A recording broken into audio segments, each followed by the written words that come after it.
Hello dear, एक बार फिर से स्वागत है आपका एमपीएस मोटिवेटर्स के इस प्लेटफॉर्म पर।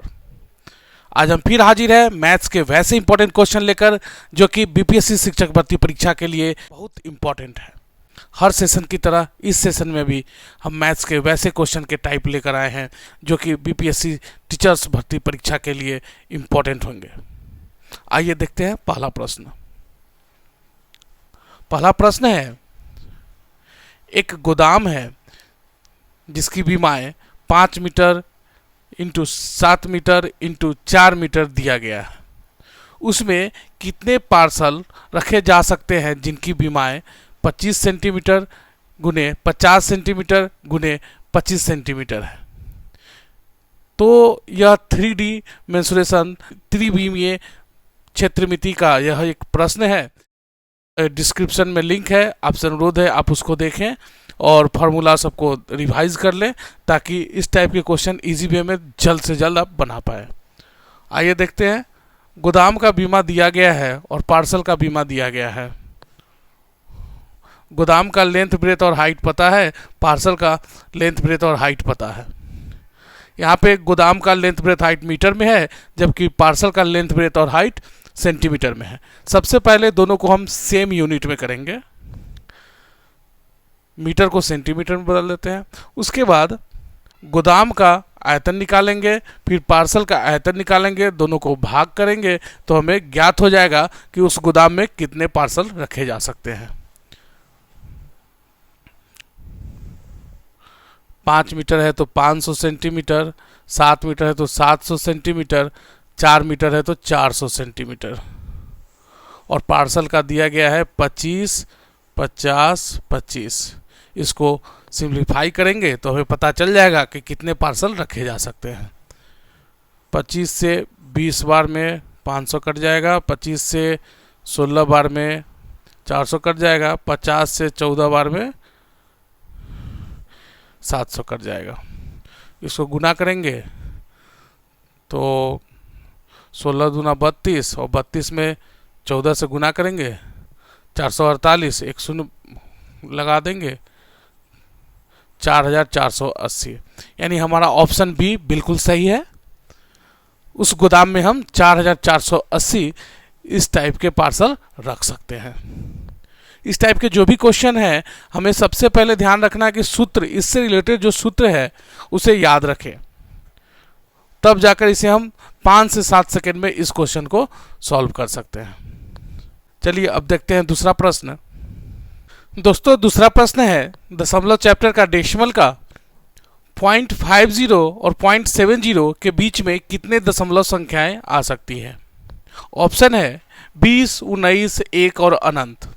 तो जैसा कि हमने दशमलव चैप्टर में चर्चा किया था, फिर बताना चाहेंगे, दो दशमलव संख्याओं के बीच में अनंत दशमलव संख्याएं हो सकती हैं। तो हमारा यहाँ ऑप्शन डी अनंत बिल्कुल सही है। किसी तरह का कंफ्यूजन नहीं होना चाहिए। किसी भी दो दशमलव संख्या के बीच में अनंत दशमलव संख्याएं होती हैं, इसे हम ध्यान में रखेंगे। अब देखते हैं तीसरा प्रश्न। तीसरा प्रश्न बहुत ही रोचक प्रश्न है। हमारे पास प्रश्न दिया गया है कि x कोई एक धनात्मक संख्या है, पॉजिटिव नंबर है, तो उसमें बताइए कि 7x + 96 में x के कितने मान संभव है।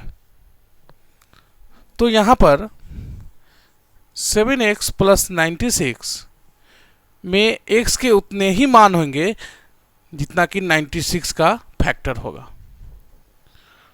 तो 96 का फैक्टर प्राइम फैक्टराइजेशन से देखते हैं। इसको फैक्टर की संख्या हम कैसे ज्ञात करें, उसका एक ट्रिक बताना चाहेंगे। 248, 224, 212, 26, 23, यानी कि 2⁵ इंटू 3⁵1, 2 का पावर 5 इंटू 3 का पावर 1। अब जब इसका हम 96 का प्राइम फैक्टराइजेशन किए हैं तो 2 का पावर 5 गुने 3 का पावर 1 आया है। और हम जानते हैं गुणनखंडों की संख्या ज्ञात करना रहे तो ये जो पावर है इसमें एक एक जोड़कर हम गुना कर देते हैं, यानी 5 + 1 गुने 1 प्लस 1 यानी 6 गुने 2 यानी 12, यानी 96 के गुणनखंडों की संख्या 12, अतः x का कुल 12 मान पॉसिबल है, यानी x से कुल 12 मान संभव है, x से कुल 12 मान होंगे। बहुत ही रोचक प्रश्न था। इसमें ये तो हम सीख ही लिए कि इस पैटर्न में कैसे हम सॉल्व करेंगे, साथ ही हम एक चीज़ सीखे हैं, किसी भी संख्या के गुणनखंडों की संख्या कैसे ज्ञात करें।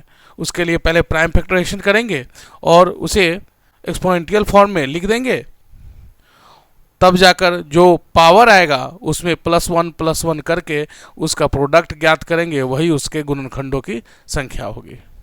चलिए अब देखते हैं चौथा प्रश्न। चौथा प्रश्न, 8 अंकों की एक संख्या दी गई है जिसमें a का मान ज्ञात करना है और कंडीशन है कि यह संख्या 11 से विभाजित है। तो टेस्ट ऑफ डिविजिबिलिटी, 11 से विभाजिता के नियम में हम जानते हैं कि सम स्थानों के अंकों का योग और विषम स्थानों के अंकों का योग का अंतर यदि 0 हो या 11 से डिविजिबल कोई भी संख्या हो तो वह संख्या 11 से विभाजित होती है।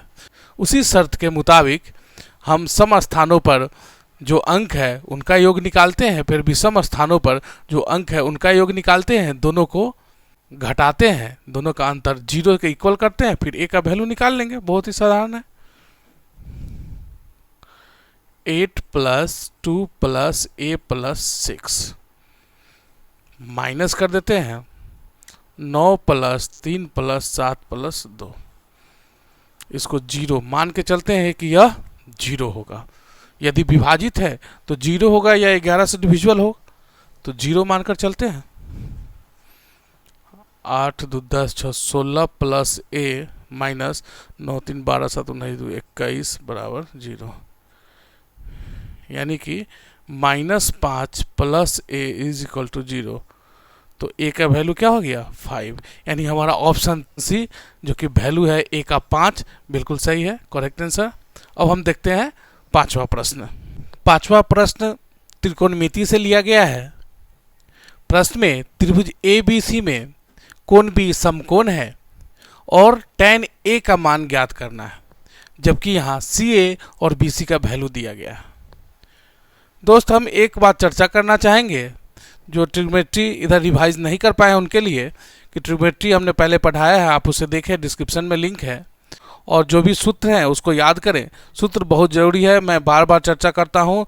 मैथ्स का क्वेश्चन सॉल्व करने के लिए कम समय में सूत्र और जो भी कंडीशंस होते हैं, जो भी नोट दिए गए रहते हैं, जो भी डिफिनीशंस होते हैं, वो याद करना बहुत ही ज़्यादा ज़रूरी होता है। तब जाकर क्वेश्चन को आप 2 से 3 सेकेंड 5 सेकेंड में उसको आप सॉल्व कर पाइएगा। यह ट्रिग्नोमेट्री का बहुत ही सिंपल क्वेश्चन है कि हमें tan A का मान ज्ञात करना है। तो यहाँ पर हम देख रहे हैं कि ABC एक त्रिभुज है जिसमें AC यानी CA जो कि हाइपोटेनस का कार्य कर रहा है और BC जो कि परपेंडिकुलर का कार्य कर रहा है। तो हमें पहले यहाँ बेस ज्ञात कर लेना होगा और बेस निकालने के बाद tan A का चूँकि फार्मूला होता है परपेंडिकुलर बाई बेस, लंब बटा आधार, उससे हम इसका मान ज्ञात कर लेंगे। tan A निकालना है। tan A के लिए हमको चाहिए BC/AB। यहाँ पे AB हमें ज्ञात करना होगा, BC तो पता है, तो AB निकालने के लिए पाइथागोरस थ्योरम का प्रयोग करेंगे। पाइथागोरस थ्योरम क्या होता है, जब हाइपोटेनस और परपेंडिकुलर दिया रहे तब बेस इक्वल टू होता है हाइपोटेनस का स्क्वायर माइनस परपेंडिकुलर का स्क्वायर, यानी 5 का स्क्वायर माइनस 3 का स्क्वायर 25 माइनस 9 यानी 16, तो 16 का रूट होता है 4, यानी यह आ जाएगा हमारा 4 सेंटीमीटर। तो tan A क्या हो जाएगा, BC 3 सेंटीमीटर और AB 4 सेंटीमीटर, यानी कि 3/4। tan A आ गया 3/4। हम एक चीज़ चर्चा करना चाहेंगे, कुछ लोग कंफ्यूज हो जाते हैं। यदि यहाँ पे एक ट्रायंगल दिया गया है, राइट एंगल ट्रायंगल, यहाँ पर B समकोण है, 90 डिग्री कह दिया, राइट एंगल है, तो मैक्सिमम बच्चे क्या करते हैं कि इसको परपेंडिकुलर मानते हैं, इसको बेस मानते हैं, इसको हाइपोटेनस मानते हैं। हाइपोटेनस तो ये होगा ही, कर्ण यह होगा ही चूंकि 90 डिग्री के सामने है, लेकिन परपेंडिकुलर और बेस ये दोनों चेंज होते रहते हैं। वो कैसे? जब हम इस एंगल को लेकर चलेंगे तब इसके सामने वाला परपेंडिकुलर हो जाएगा और यह बेस हो जाएगा। वहीं जब हम इस एंगल को लेकर चलेंगे तो हमारा यह परपेंडिकुलर हो जाएगा और यह बेस हो जाएगा। ठीक उसी तरह यहाँ पे tan A पूछा है हमसे, tan A यानी इस एंगल के बारे में। तो जिस पर यह एंगल बना हुआ है वह बेस का कार्य करेगा और इसके सामने वाला परपेंडिकुलर का कार्य करेगा। मैक्सिमम बच्चे कंफ्यूज हो जाते हैं, इसलिए हमने चाहा इसको चर्चा करना। ऐसे ट्रिग्नोमेट्री जब हम बताए हैं उसमें पूरा डिटेल में इसको बताया गया है, पूरा कंसेप्ट क्लियर किया गया है। फिर भी यदि अभी आपको नहीं समझ में आया हो या फिर किसी तरह की परेशानी हो तो आप हमें कमेंट करें या मेरे व्हाट्सएप पर मैसेज करें। हम कोशिश करेंगे आपके सभी डाउट को क्लियर करने का। उम्मीद करते हैं जो भी क्वेश्चन अभी हमने चर्चा किया आपको भली भांति समझ में आया होगा और ये सभी क्वेश्चंस आप दोबारा बनाएंगे। और यदि वीडियो अच्छी लगी हो आप इसे शेयर करें, लाइक एंड कमेंट करें। धन्यवाद।